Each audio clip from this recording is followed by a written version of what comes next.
Magandang araw po sa pamumuno at mga miyembro ng Chamber of Real Estate and Builders Association Incorporated o CREBA sa pangunguna ng inyong mga officials and chapter leaders mula sa iba't ibang panig ng ating bansa.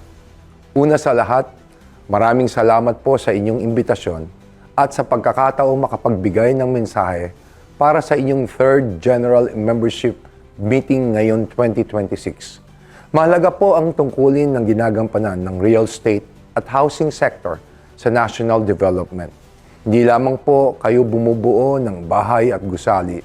Kasama kayo sa pagbubuo ng mga komunidad at magbibigay ng dignidad sa bawat pamilyang Pilipino at paglikha ng mas maraming oportunidad para sa ating pong mga mamamayan.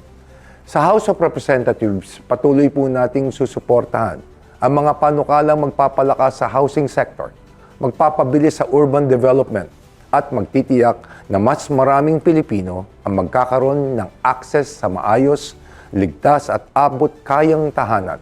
Naniniwala po tayo na mahalaga ang matibay na partnership ng gobyerno at pribadong sektor upang makasabay tayo sa lumalaking pangangailangan ng ating bansa at makapaglatag ng mas sustainable at inclusive na pag-unlad.